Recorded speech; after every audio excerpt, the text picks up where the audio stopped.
Hey everyone, how's it going? Welcome back to the channel. So today I wanted to give a quick Dungeon Hunter Champions roster update.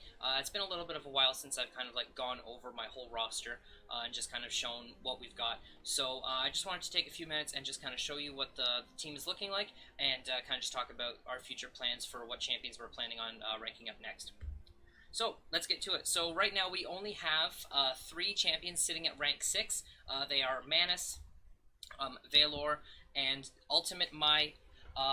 So these are the only 3 rank 6 champions that we have right now, but I have quite a few champions that are up at rank 5 level 50 that I'm really strongly considering taking up to rank 6. It's just a matter of who at this time.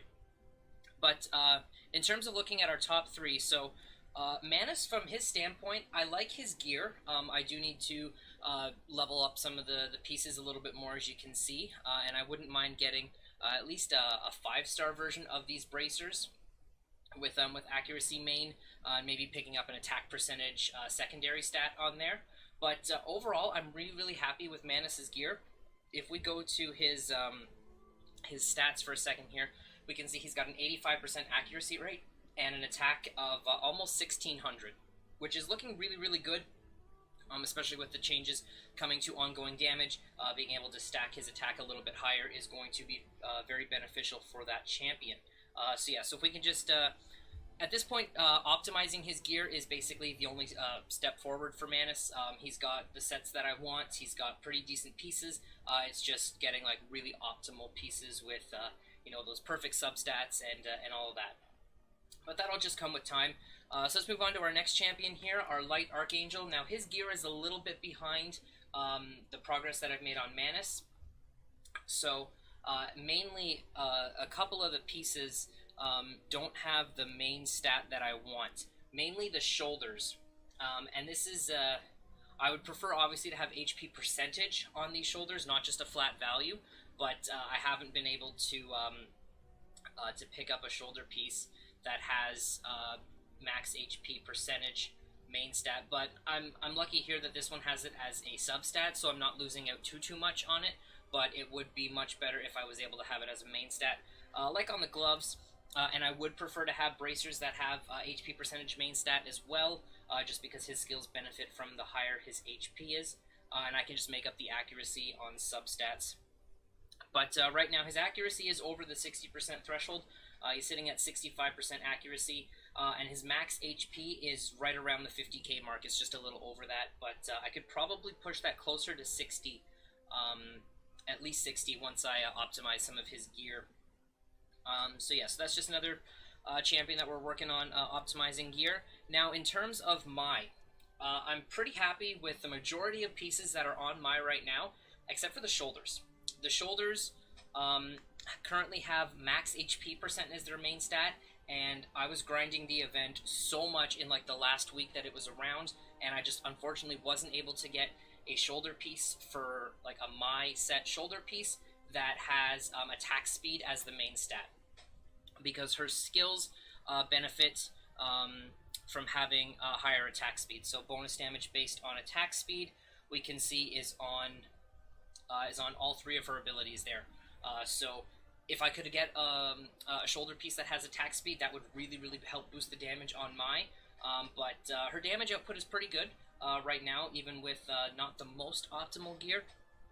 But I can't farm any gear right now until the KOF Fighters event rolls around again, and then we can start pushing on those boss raids again. So her gear is not going to change until we see that event again.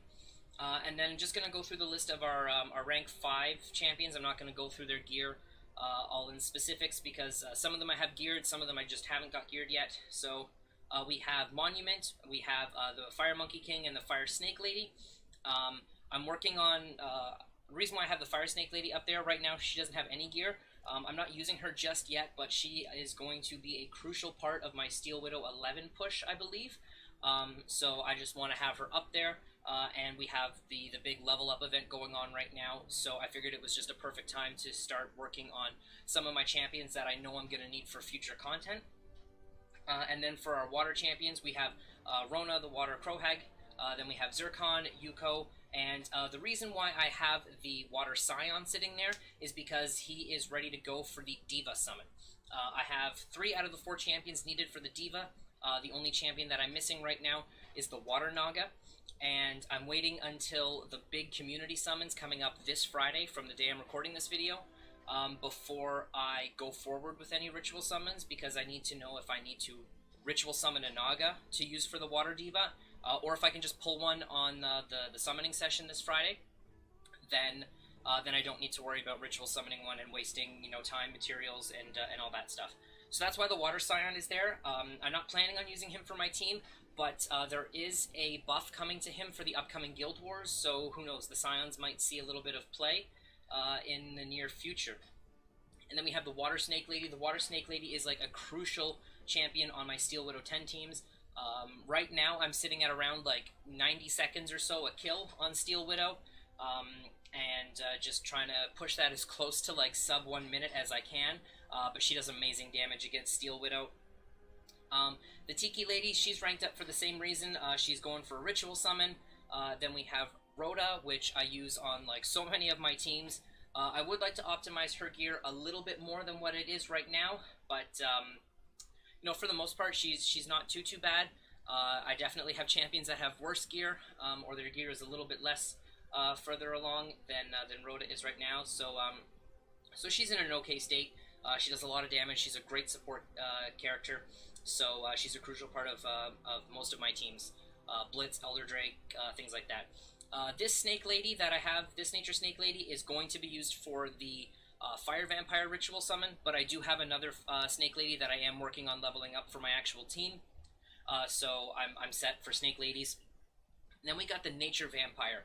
Now, the Nature Vampire is on the short list of one of the champions that are. He's on the short list of champions that I'm considering taking up to rank 6, because the new boss coming in, the Outer Harbinger, the Nature Vampire looks like he could be a really good unit for that boss specifically, because the Nature Vampire applies Withering. So let's just take a look at his skills. I just want to figure out where it is. Right here. So he applies 2 stacks of Withering with his first skill when he's in Vampire form. And Withering, I don't believe there's any way that the Outer Harbinger can remove that from himself, so that's just going to keep his max health reducing, and then he will also reduce his own max health when you kill the hands that are out, if I understand the boss correctly.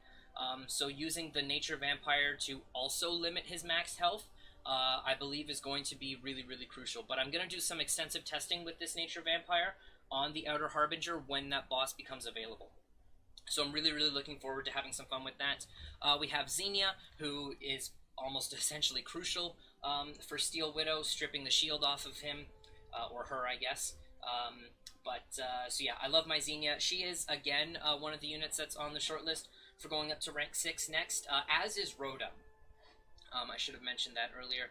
Rhoda's on the list as well. So we're just going to have to see how the Vampire performs. If the Vampire seems like he's going to be a crucial unit for Outer Harbinger, then I'm probably going to take the Vampire up, most likely. And then I've got Sigrun there.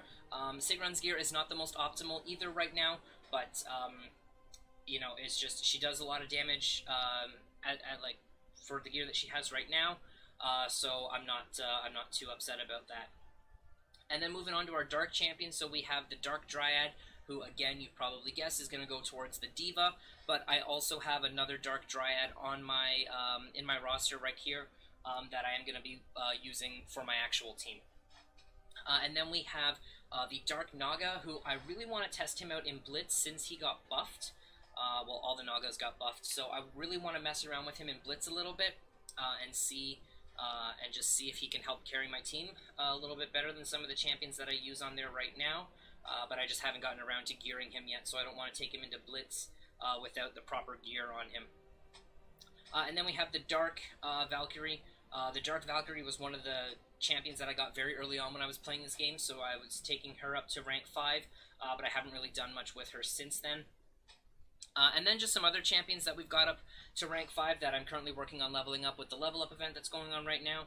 We've got the Water Basilisk, Mojo, the Fire Boon Sister, who I can ascend now because I actually just got all the elixirs from the Firebolt today, since we have double elixir drops, so I've been farming the bulls quite a bit. She also seems like she's going to be a pretty essential unit for Outer Harbinger, because unlike XENIA, when she uses her big heal, she applies an attack buff to your team, and that's going to be crucial to pick away at the Outer Harbinger's shield, which is a very interesting shield mechanic. It doesn't function the same way as other shields do in the game, and XENIA can't strip it. So that's why I'm not choosing to use XENIA. I'm choosing to use Cassandra, the Fireboon Sister. Plus, the devs in the live stream said use Fireboon Sister. So you listen to the devs when they tell you what to do. And then we have the Dark Magical Girl there, who is very, very similar to the Water Magical Girl, but I really, really like the Magical Girl units. You know, I don't have anything wrong with having them both up. You can see that I've also got the Fire one there as well. I definitely want to get her up to rank 5 very soon, because I can use her in 5v5, and I like playing the Magical Girl. I also have the Dark Candy Munchkin there sitting at rank 5, currently level 30, and then I've got the Light Fairy at rank 5, currently sitting at level 26. Now, you might be wondering why I have the Fire Spearman leveled up. Well, that's because he's a part of the Fire Vampire summon, so that's where he's going to go, as is the Fire Scanned Warlord. He's also going to go towards the Fire Vampire summon. So I have all of the champions, that I need for the Fire Vampire summon. I just need to get them up to rank 5, level 50, and ascend some of them. But then we're good to go, and we can get our Fire Vampire. I've got Fire and Water Kaio, which you got if you played the King of Fighters event extensively. You just got them for free. So they're up at level 40. Can't ascend them because I don't have the KOF specific elixirs, but I'm not too concerned about that. If anything, I'd probably push on the Fire one first, because he's a 5v5 character. And then I have the Water Candy Munchkin there, so again, just some other units that I've just been leveling up while this event is on. I have the Water Esper here. I don't really know what I'm going to do with the Water or the Fire, or the Nature Esper, sorry. I might just make them rank 5 and then just use them as fodder, but I'm not too sure yet.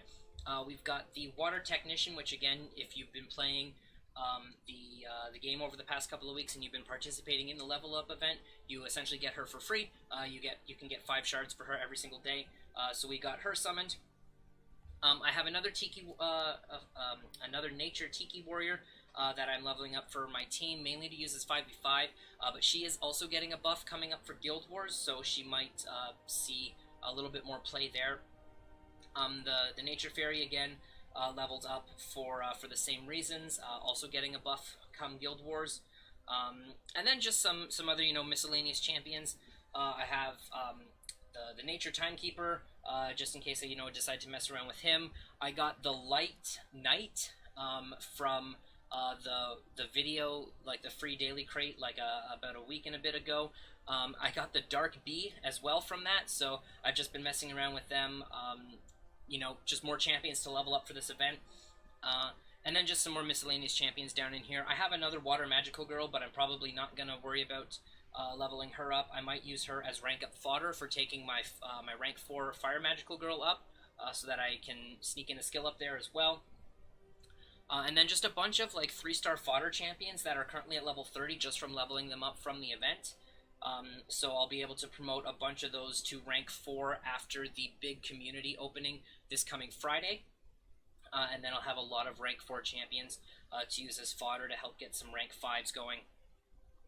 And yeah, that's pretty much it. I've got a decent amount of Fuzzle Puffs here, because I've been getting kind of lucky on Steel Widow lately. And then just just the miscellaneous 2 stars and 1 stars, so nothing really special down there. So that is the roster.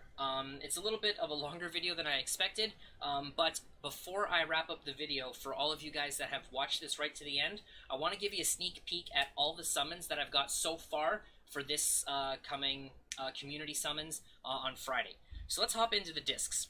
So right now, I have 17 of the Technician coins. I'm not sure if I'm going to do these in that big community summons, or break them off separately. I'm probably just going to do them in the same stream, just because then they'll expire the next day and I probably won't have time to get home and then record them as their own video. So I'll probably just end up doing them all in that live stream. Okay, now, brace yourselves. 112 fully formed rare discs. None of these were purchased with gems. They were all just gotten just through playing the game over the past like month or so. So 112 fully formed rare discs, and then 24 fragment discs. So a lot of rare discs. Then I also have 1 fire, 1 water, and 2 nature exclusive discs, which they're basically rare discs because they have the same odds. Then I have 6 fully formed light and dark discs. I have 4 fragments, so far I have, 10 light and dark discs total.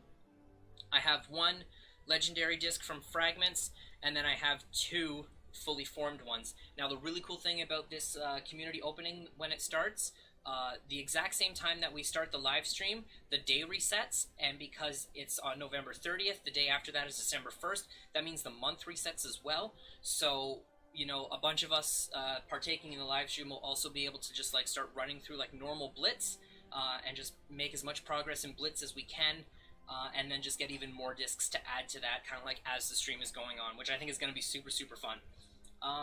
So yeah, big summons coming this Friday. I'm going to have a link to Xena's Twitch down in the description below because she is the one who's hosting this big event. So Xena, if you're watching, big thank you to you. I'm very excited for this. Super appreciative that I'm able to be on there as well, so thank you so much for that. But yeah, guys, that's going to wrap up this video. Again, if you watched this right to the end, thank you so much. I appreciate you guys very much. Let me know how you're going, how your progress is coming along in DHC. And yeah, if you're new to the channel, feel free to drop a sub. That just really helps out. And I will catch you guys all in the next video.